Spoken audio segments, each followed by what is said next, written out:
She smashed my daughter's face into the cake, while it was still hot from the oven. I heard the scream before I saw the frosting bubble against her cheek. The smell of burning sugar and skin. The way the candles fell, one by one. My sister laughed.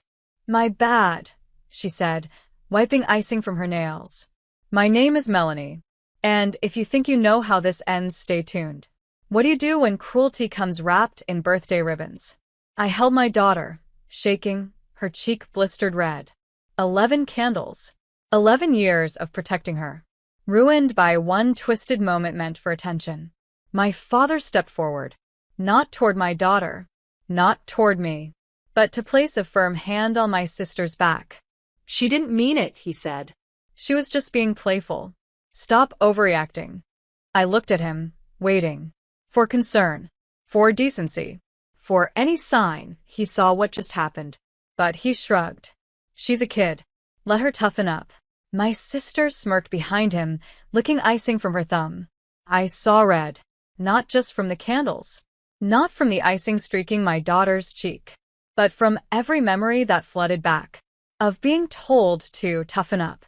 When my sister pushed, hit, screamed, and got away with it all.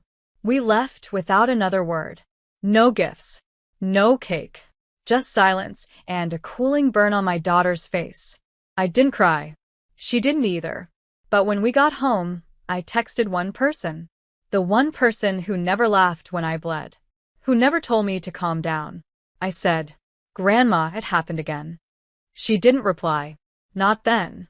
But at 6:42 a.m. the next morning, she stood outside their door. In her floral robe, slippers, and a baseball bat. She didn't knock. She walked in. And that's when everything began to shift. The neighbors say they heard a vase shatter. Some say it was a picture frame. But I know my grandmother. She never misses the target. She swung once, not at a person, but at the glass display shelf my father worshipped. Shards rained down like glitter.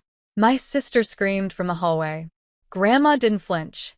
"I told you," she said, calm as ever. "Touch Melanie's child again, and I will shatter everything you love." My father stepped forward, hands raised. "Mom, stop. You're being insane." She raised the bat again. "Don't you dare use that tone with me. You defended abuse. On a child." My sister stayed behind the kitchen door, peeking like a coward. Same as always. It wasn't about the cake. It never was. It was the way they laughed after pain. The way I was raised to believe bruises meant I was too soft. That silence was strength. But my daughter? She wouldn't inherit my silence. Back at home, I wrapped her cheek gently with aloe and gauze. She didn't say much. But that night, she slept with the lights on. And her teddy bear clenched like a shield. Grandma came over later. Her knuckles were red. Her voice, soft. "I didn't touch them," she said. "Didn't have to." The sound of that bat did the talking. Then she held my daughter's hand. "You're not them," she whispered. "And I won't let them touch you again." My daughter looked at her, the first flicker of safety in her eyes. But I knew the war wasn't over. Not with how this family works. My father would spin it. My sister would post it. And by morning, I'd be the unstable mother again. So, I made a plan. Not for violence. Not for drama. But for clarity. I pulled out the dusty envelope from my drawer. The one labeled with my name. The one that held the truth about what Grandma had been hiding for 20 years. If they wanted to keep playing games, they were about to lose something permanent. And this time, I wouldn't just protect my daughter. I'd rewrite the legacy they tried to bury me in. The envelope had dust on the edges, but the paper inside was crisp, untouched, preserved, like a secret that had been waiting for its moment. Inside it, a deed, a trust, a name. Mine. When my mother passed, everyone assumed the house had gone to my father. He certainly acted like it. He changed the locks, tore down her garden, moved my sister in. But the truth? My mother had quietly signed it over to me. Grandma was the witness. The document was legally sound, dated and notarized. I was 20 when she died, too broken to understand what power meant. too conditioned to stay small. But now? With my daughter bruised and my name slandered in family group chats? Now I understood. I called the county office. Confirmed the title. It was still in my name. Never updated. Never transferred. They've been living in my house all these years, mocking me from within walls I legally owned. My hands trembled, not from nerves, but from clarity. I printed 3 copies. One went in a bright pink envelope labeled, "To Dad, smile, smiling face with smiling eyes." The second went to my sister's office, with glitter and confetti. The third? I taped it to their front door. The caption underneath, written in red marker, said, "Eviction begins in 30 days." By noon, my phone rang. Unknown number. I answered. "Are you insane?" It was my father's voice. "You can't just do this." I leaned against the window, calm. "You've been trespassing on my property for 15 years. Consider this a courtesy notice." He stuttered. Blamed Grandma. Blamed lawyers. Blamed everyone but himself. Then, finally, "You wouldn't do this to your own family." I smiled. I didn't burn my child's face on her birthday. That was family. Click. That night, I baked a small cake. Just me and my daughter. No candles. No noise. She held my hand as I sliced it. Softly she asked, "Are we safe now?" I kissed her bandage. "Not yet, baby, but we're getting there." And, in that moment, I knew I was finally becoming the woman my mother meant me to be. By morning, the group chat had exploded. Aunt Lynn said I was unstable. Uncle Marv said I needed prayer. My sister? She posted a photo of herself crying. Caption: "Some people destroy their own blood for attention." But the comments didn't go how she expected. Someone replied, "Didn't you push a child's face into a hot cake?" The silence that followed was delicious. I didn't respond. I didn't explain. I didn't need to. The truth was already echoing. Meanwhile, my father showed up at my job, gray suit, shaky hands, holding an envelope of his own. "I'm willing to buy the house," he said. "Let's settle this like adults." I looked him in the eye. "For 15 years, you let her treat me like dirt. Then you did the same to my daughter. You're not buying peace. You're renting guilt." He slammed the envelope down. "There's money in there. Real money. Think about your child." I smiled. "I am." Then I slid his offer back toward him, unopened. He left in silence. That same afternoon, Grandma came over with a folded list. At the top, things they took. My mother's wedding necklace. The antique desk from her office. Jewelry meant for me. Savings bonds in my name. And the violin my mom played when I had nightmares. "They stole those things one by one," Grandma said. "And I let them. Because I thought you'd never want to go back there." I held the list like a map. Not for revenge. For reclamation. They thought this was about cake. But this was about erasure. What they erased from my daughter, they'd already erased from me. That ends now. I called a locksmith. Arranged a formal notice. And called a non-profit for domestic survivors. "Would you be interested in housing women temporarily?" they asked. I nodded, even though they couldn't see me. Yes. I have space. And stories. Because healing doesn't just mean evicting the people who broke you. It means opening your doors to the ones still trying to breathe. 30 days passed like wind through broken windows. The official eviction notice went up. Stamped. Dated. Legal. Final. My sister posted a TikTok crying in the living room, framing herself beneath Mom's old chandelier. Captioned, "She's destroying the house our mother built." I laughed. Because it was our mother who left that house to me. It was them who filled it with rot. Neighbors started whispering. Some offered fake sympathy. But most? They remembered. They remembered the screams. The broken glass. The way my sister mocked me from the porch when I came to drop off Christmas cookies and was told to leave them on the mat like the help. Karma had a long attention span. I walked through the house 2 days before the deadline. Room by room. Memory by memory. The wallpaper Mom picked was still there. So was the coffee stain in the corner where she used to sit and read. But something felt different. The ghosts had stopped apologizing. They were watching now, waiting for justice. That night I got a call. A young mother. 2 kids. Nowhere to go. Can you take them? The shelter rep asked. I didn't hesitate. Yes. The house is ready in 2 days. On the 31st morning, I returned with Grandma and a locksmith. My sister stood outside with crossed arms, sunglasses on, as if hiding behind a brand could erase what she'd done. You're displacing us, she spat. You're ruining everything. I didn't blink.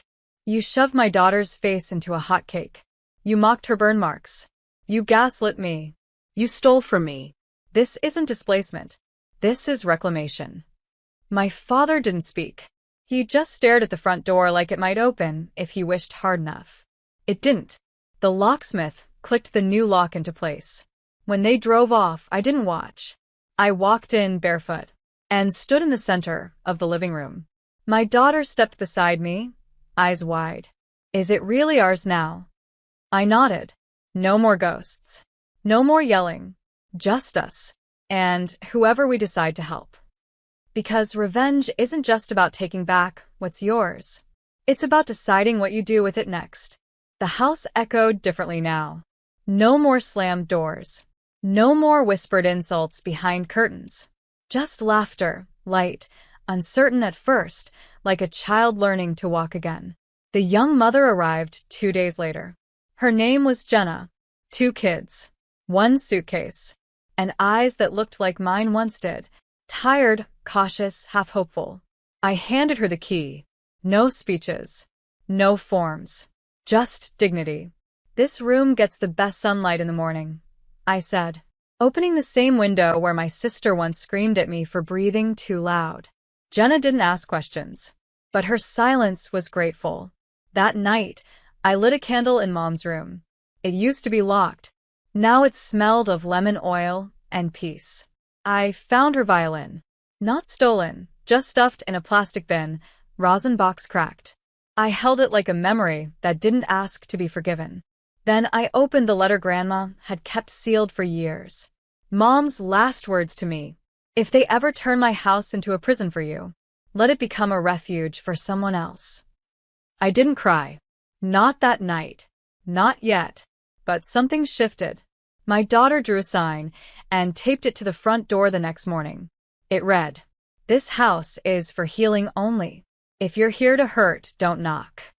Jenna smiled when she saw it. Then she offered to help repaint the hallway. We chose soft yellow. While we painted, the doorbell rang. My sister stood there, sunglasses off this time. Mascara streaked. Arms folded. She looked smaller than I remembered.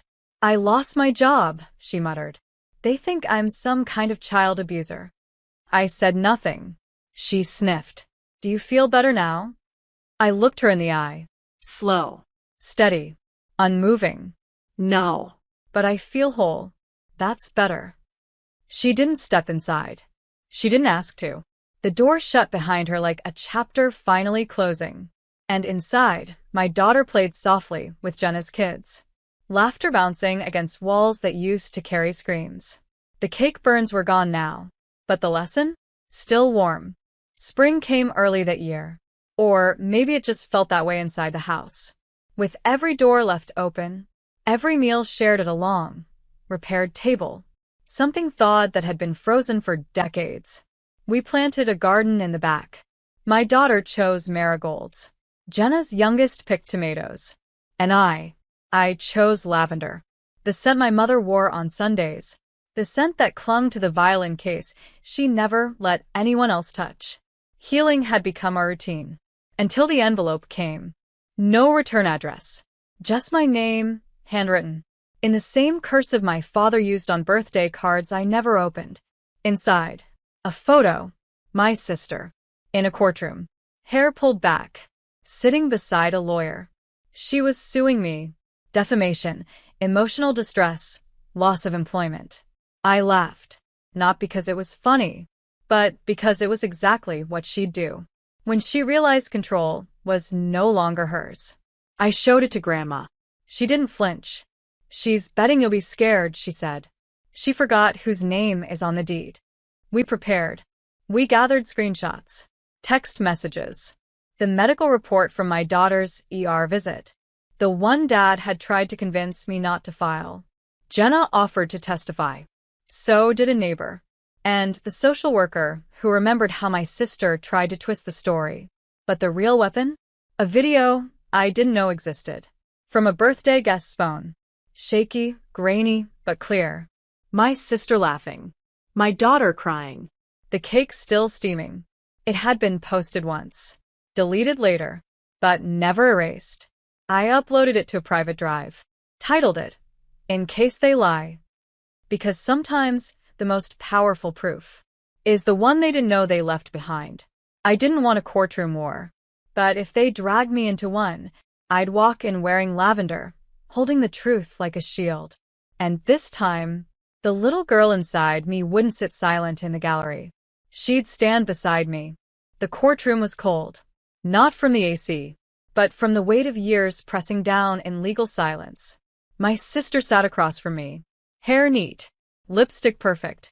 Eyes hollow. Her lawyer painted me as bitter. A woman with a grudge. A jealous sibling who weaponized motherhood for revenge. I didn't move. Didn't blink. Then my lawyer stood and pressed play. The video lit up the screen. A room full of party guests. Laughter. Then a sudden brutal push. My daughter's scream pierced the courtroom like glass. Steam rose from the cake. And my sister's voice echoed. Oops, guess she can't handle a little heat. You could feel it. The shift. The weight of truth crashing into carefully crafted lies. My father was in the back row. Face pale. Hands shaking. The judge didn't take long. Case dismissed. No merit. Counterclaims may proceed. But I didn't file any. Because revenge, to me, wasn't about money. It was about memory. About removing the crown from a family's false royalty. And returning the dignity they stole. Outside, my sister tried to speak. I raised a hand. You taught me what cruelty looks like when it's dressed as tradition. And I will never let my daughter inherit that. She lowered her eyes. And for the first time in her life, she had nothing to say. We drove home with the windows down. Lavender tied in the rearview mirror, swaying gently with the breeze. At home, my daughter ran through the garden, laughing, whole, unafraid. Inside, Jenna was baking. This time, the cake was fully cooled, frosted with care, and decorated with marigolds. My daughter leaned over and whispered, "No one's gonna push anyone this time, right?" I smiled. Not ever again. Later that night, I sat in my mother's old chair, violin resting beside me, a candle flickering near her photo. I whispered, "They can keep the noise. We have the peace." And with that, the story closed.